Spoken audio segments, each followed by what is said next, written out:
சமீபத்தில் நம்ம அண்ணன் சைமன் அவர்கள் பார்த்தீங்கன்னா ஒரு ப்ரெஸ் மீட்டில் பயங்கரமாக கொந்தளிச்சிருக்கிறாரு. என்னென்னு சொல்லியிருக்காருன்னா, நம்ம தமிழ்நாட்டு மக்களை சனியம் பிடிச்சிருக்கு. என்ன சனியம் தெரியுமா? திமுக இன்னும் சனியன் பிடிச்சிருக்கான். ஒரு துண்டறிக்கை இங்கே பாருங்க, 10,000 கொடுக்கறதுல 20,000 துண்டறிக்கை கொடுத்தா கூட 5,000 ஓட்டு எனக்கு வந்திருக்கும். 1,00,000 கொடுத்ததுல கூட 1,00,000 துண்டறிக்கை கொடுத்தா.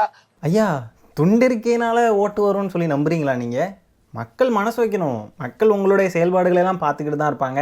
நீங்கள் எப்படி பேசுகிறீங்க, எப்படி நடந்துக்கிறீங்க, என்ன விதமான அரசியலை முன்னெடுக்கிறீங்க, எல்லாத்தையும் மக்கள் பார்த்துக்கிட்டு இருப்பாங்க. துண்டறிக்கை கொடுக்கறதுனாலலாம் மக்கள் ஓட்டு போட மாட்டாங்க. இந்த டயலாகை இவங்க கட்சிக்குள்ளே நிறைய பேர் சொல்கிறத கேட்டிருக்கலாம். எங்ககிட்ட காசு இல்லை, நாங்கள் ஏழைகளின் பிள்ளைகள், அதனால் எங்களுக்கு ஒன்றும் பண்ண முடியல. எங்ககிட்ட மட்டும் காசு இருந்துச்சுன்னா நாங்கள்லாம் எப்படி இருப்போம் தெரியுமா? நாங்கள் தான் ஆகச்சிறந்த கட்சியாக இருந்திருப்போம் அப்படின்ற மாதிரிலாம் பேசிக்கிட்டு இருப்பாங்க. அப்போ காசு கொடுத்து தான் தமிழ்நாட்டு மக்கள்லாம் ஓட்டு போடுறாங்கன்னு சொல்ல வராங்களா? திமுக காசு கொடுத்து ஓட்டு வாங்குறாங்கன்னு சொல்லி குற்றம் சாட்டுறாங்க. அதே நேரத்தில் மக்கள் எல்லாரையும் டீக்ரேட் பண்ணுற மாதிரிலாம் இருக்குது. காசு வாங்கிட்டு ஓட்டு போடுறாங்க அப்படின்னு சொல்லி மக்களையெல்லாம் தவறாக பேசுகிறாங்களா? ஓட்டு போடுற மக்களையே தவறாக பேசிக்கிட்டு அந்த மக்கள்கிட்டயே வாக்கும் எதிர்பார்க்குறாங்க. ஆனால் கேட்டால் எங்ககிட்ட காசு இல்லைன்னு சொல்கிறது. அந்த அளவு கூட வக்கற்ற நிலைமையில் நாங்கள் நின்று போராடினோம். 50 பேர் 10 பேர் 20 பேர் தான் ஓட்டு கேட்க போவோம். ஏனுங்க, மொத்த பேரும் போகிற அளவுக்கு காசு கிடையாது. ஏன்னா வீட்டுக்கு வேலைக்கு போனால் தான் அவன் வீட்டில் பொண்டாட்டி பிள்ளைக்கு சோறு போட முடியும். அந்த நிலைமையில வேலை செஞ்சே என் மக்கள் தேடுறான்னா, மாற்று அரசியலை தேடுற என் மக்களுக்கு எங்க இருக்கு மாற்று? இட்லியும் வேணாமுங்க, தோசையும் வேணாமுங்க, என்னதாப்பா இருக்கு? கூழ் இருக்கு, ஒரு கூழாவது இருக்கணும்ல. அப்புறம் இங்க இருக்கிறது 2 என்னவா இருக்கு? ஒன்னு சனியன், இன்னொன்னு இளவு, ஒன்னு பேய், இன்னொன்னு பிசாசு. இத ஒரு 5 வருஷம் வச்சு வாழ்ந்துட்டு விவாகரத்து. இந்த கர்மம் இதை இந்த பிசாசை வச்சு 5 வருஷம் வாழ்ந்துட்டு விவாகரத்து. இப்போ ஒரு தேவதையை முன்னிறுத்தி தேடி வாப்பா சாமின்னு சொல்ல வேண்டியது இருக்கு. அதான் இங்க இருக்க பிரச்சனை. ஒன்னு ஜனியன், இன்னொன்று இளவு. ஆனால் இவர் மட்டும் தேவதையாம். அப்படி என்னத்தை பண்ணிட்டாருன்னு இவரை தேவதைன்னு சொல்லிக்கிறாருன்னு தெரில. இவர் அரசியல் சூப்பர் ஸ்டார்னு சொல்கிறது என்ன? இவருடைய கட்சியை தேவதை கட்சின்னு சொல்கிறது என்ன? இது ஒரு பக்கம் இருக்க, நம்ம சைமன் அண்ணனுடைய தாயார் இருக்காங்க இல்லையா, அவங்க இளையான்குடியில் இருக்கிற வட்டார வளர்ச்சி அலுவலகத்துக்கு போயிருக்காங்க. எதுக்குன்னு பார்த்தீங்கன்னா, இந்த 100 நாள் வேலை திட்டம் இருக்கு இல்லையா, அதில் தொடர்ந்து வேலை வழங்க கோரி ஊர் மக்களோட சேர்ந்து போயிருக்காங்க. 100 நாள் வேலை திட்டத்தில் பொம்பளைங்க எல்லாம் பல்லாங்குழி தாயம் விளையாடிட்டு இருக்காங்கன்னு சொன்னவர் தான் நம்ம சைமன் செபாஸ்டியன். 100 நாள் வேலை திட்டம் விவசாயத்தை அழிச்சிருச்சுன்னா பேசிக்கிட்டு இருந்தாப்ல, தெரியுமா? நாம் தமிழர் தம்பிகள்லாம் இதை எப்படி பரப்புறானுங்கன்னு பார்த்தீங்கன்னா, எங்கள் அண்ணனுக்கு 1000 கோடி சொத்து இருக்குன்னு சொன்னது எவன்டா? இங்கே பாருங்க, அவருடைய தாயார் அண்ணம்மாள் அவர்கள் பாவம் அந்த 100 நாள் வேலை திட்டத்தை திருப்பி கண்டினியூ பண்ணணும்னு சொல்லி கேட்டு ரொம்ப ஏழ்மையில் இருக்காங்க பாருங்க அப்படின்னு. ஆனால் பார்த்தா அவங்க தாயாரே ஒரு பொலிரோ ஜீப்பில் நாம் தமிழர் கட்சி கொடியோட இறங்கி அதிலேயே திரும்பி ஏறி போகிறாங்க. அதாவது அந்த ஏழையின் பிள்ளைகள், நாங்கள் ஏழைகள் அப்படின்ற நரேட்டிவை செட் பண்ணுறதுல ரொம்ப தெளிவாக இருக்கானுங்க.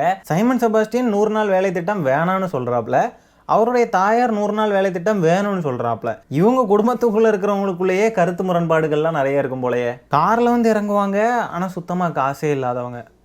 இதில் வேற ஃபேக் ப்ரொபகண்டா செட் பண்ணுறாங்களாமா. யாரப்பா ஃபேக் ப்ரொபகண்டா செட் பண்ணியிருக்கிறது? இதில் சைமனுடைய தாயார் எதுக்கு போனாங்கன்ற ஒரு குழப்பம் நிலவிக்கிட்டு இருக்கு.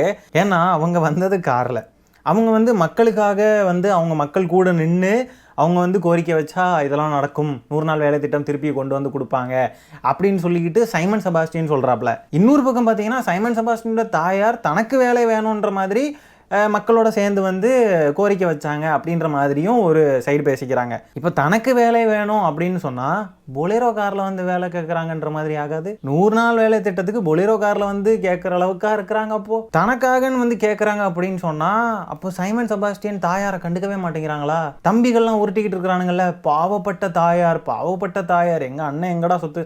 அண்ணன் 40 லட்ச ரூபாய்க்கு காரு, 2 லட்ச ரூபா 3 லட்ச ரூபா வாடகை வீடு, பிள்ளைங்களை 25 லட்ச ரூபா கொடுத்து படிக்க வைக்கிறாரு. பெத்த தாய்க்கு கொஞ்சம் கூட கொடுக்க மாட்டாராப்பா அப்போ உங்கள் அண்ணன்? எங்கள் அம்மாட்ட போய் கேளுங்களேன், இந்த 100 நாள் வேலை திட்டம் சனியனால எங்கள் வீட்டில் வேலைக்கு ஆள் வர்றதில்ல. அம்மாவா ஒத்தாளாக கிடந்து வேலை செய்கிறாங்க. இது ஏன் போயிருப்பாங்கன்னா, அந்த 100 நாள் வேலை திட்டம் இருக்குங்க, சீமா அம்மாவை கூட்டிட்டு போய் நிறுத்தினா தான் கேட்டா எப்பா அந்த சாணம் வந்தாலே வாங்கன்னு என்னை கூட்டிகிட்டு போயிடுச்சுன்ட்டு.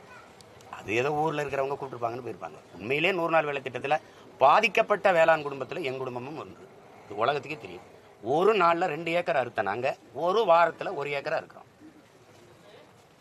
தக்காளி பறிக்கவோ, மிளகாய் எடுக்கவோ, கத்தரிக்காய் எடுக்கவோ, பறிக்கவோ எங்களுக்கு ஆட்கள் இல்லைங்கிறது. இது எங்கள் அண்ணன் இருக்காரு, நாங்கள் பக்கத்து ஊருக்காரங்க. வேளாண்மையை விட்டு மக்கள் வெளியேறாங்க.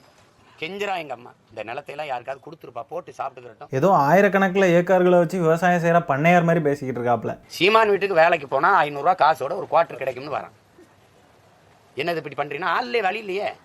500 ரூபா காசோட ஒரு குவார்டர் கிடைக்குமா? இவரு தோட்டத்தில் வேலை செய்ய ஆள் வர மாட்டேங்கிறாங்களாம். இந்த 100 நாள் வேலை திட்டம் இருக்கிறதுனால இவர் பெட்டி பெட்டியாக காசு அனுப்பி தான் வேலைக்கு ஆள் வர வைக்கிறாராம். வேலை செய்கிற மக்களையெல்லாம் குடிகார மக்கள்னு இழிவு செய்கிறாரு. சரி, 100 நாள் வேலை திட்டத்தால் உங்களுக்கு பாதிப்பு தானே? உங்களுடைய தோட்டங்கள் துறவுகளில் எதுவும் அறுவடை செய்ய முடியலன்னு தானே சொல்கிறீங்க. அப்போ உங்கள் அம்மா ஏன் 100 நாள் வேலை திட்டம் வேணும்னு சொல்லி போய் கேட்டு மனு கொடுத்துருக்காங்க? என்னையா அவங்க குடும்பத்துக்குள்ளேயும் கட்சிகளையுமே இவ்வளோ முரண்பாடுகள் இருக்கும் போல இருக்குது. தமிழ் தேசியம் பேச மாட்டோம், ஆனால் தமிழ் தேசிய மக்களுக்கான அரசியல் பேசுவோம். மக்களையெல்லாம் போட்டு குழப்பி சாவடிக்கிறதே இந்த சைமன் செபாஸ்டியனுக்கு வேலையாகவே போச்சு. சரி மக்களே, இந்த வீடியோ பிடிச்சிருந்தா ஒரு லைக்கை தட்டி விடுங்க, 4 பேருக்கு ஷேர் பண்ணுங்கள். முக்கியமாக நம்ம சேனலை சப்ஸ்கிரைப் பண்ணி வச்சுக்கோங்க.